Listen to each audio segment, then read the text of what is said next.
Hello, thank you for joining me here at the Art of the Oracle. My name is Virginia. If you're new, welcome. If you've been coming back, I've had this channel open for quite a while actually.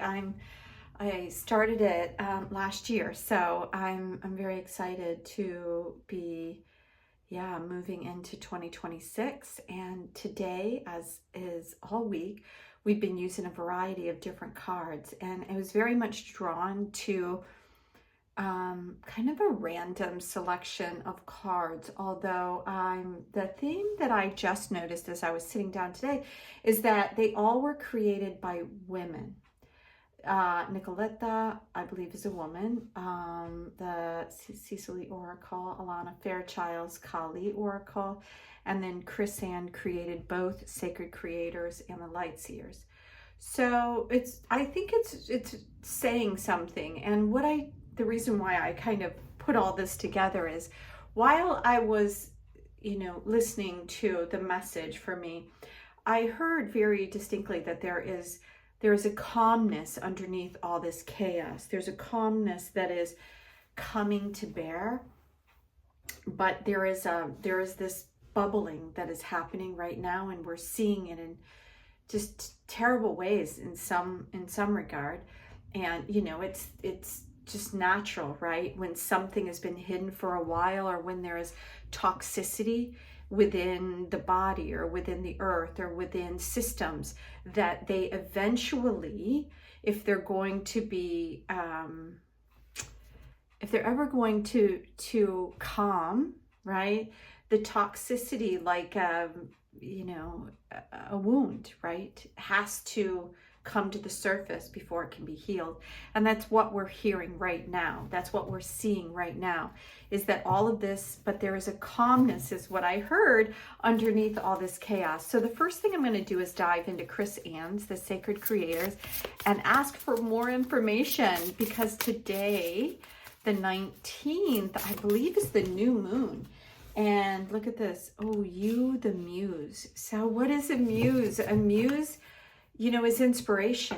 And wow, I'm hearing this in a big way. This card number 3 is that we are the inspiration for this great change. We, the people, the divine feminine, the masculine that is not, in its toxic self, but in its divinity, the feminine when it's not in toxicity, in its, feminine divinity.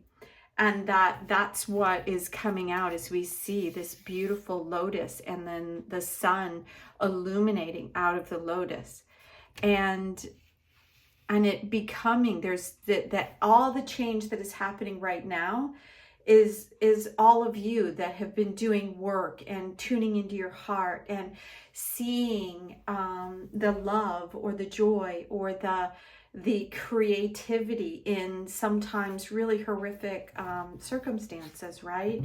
So let's continue with Ceccoli and ask, is there more information, please, as we move forward with that one. Let's see what this one has to say. Ooh, card number 18. This is interesting. I always think this card is very interesting, and 8 and 1 is 9. And as you know, this is like the last few days, right? Or, a few weeks in 2025 as we move forward. And this one, card number 18, is about retreat. It's about leaving something. And it's very interesting that I was kind of feeling this feminine energy coming in.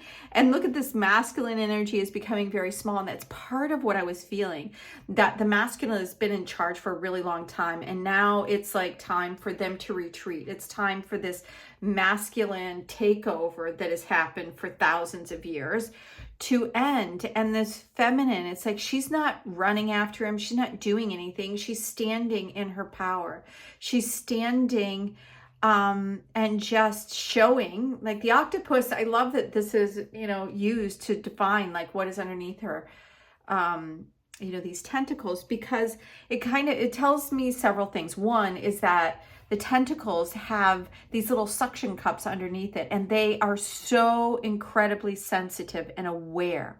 And that's what women are. Not that we have tentacles, but we are so much more sensitive And we have been chastised really for our sensitivity and, you know, demonized for us being too sensitive. So this retreat starts off with, her description says that took an unexpected turn, didn't it?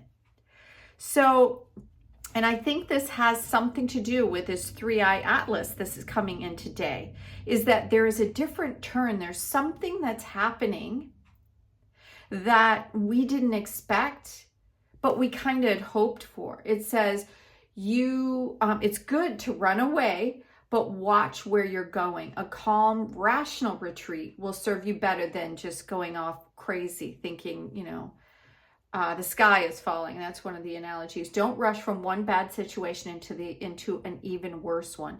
So this is about you. If you're seeing, like, what I started is like feeling that there's this calmness underneath the chaos, and our natural thought is to run away from all of this, to get out of it.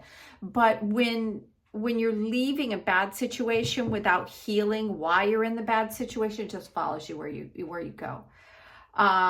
It says sometimes the bravest thing is knowing when to retreat and when to kind of move back and look at what it is that it's trying to teach you. So that's partly what the muse is, I feel like, is there's this muse energy that really wants, and I love that this feels very feminine. I love that this energy here just feels like something is birthing and it's coming in with the sun and something new that's opening up. Let's find out from the Light Seers Tarot. Can you give us more information about what's retreating and what is coming in? So, wow. Okay. So we have this, you know, looking at something new, right? This 8 of Pentacles is about being able to see, what have you been doing with your time? Where has your energy been going? The Pentacles is about what we're doing day to day. What is it that is showing up again and again in our life? And the High Priestess, is the opposite. It's about like closing off what we're looking at and going intuitively in. Where are we vibrationally? Where are we heading? And this is very, very interesting. I love Chris Ann's version of this 8 of Pentacles, because she's turning away. Like, this it feels almost like messy, right? And creative. And this feels very neat and, you know, like everything's neat and tidy. But she is seeing in a new way something that I think has always been there. And I think that that's exactly what this calmness that is underneath all the chaos, that calmness has always been there. But because the earth has been so full of this chaotic energy, we can't tap in to the calmness without going intuitively within.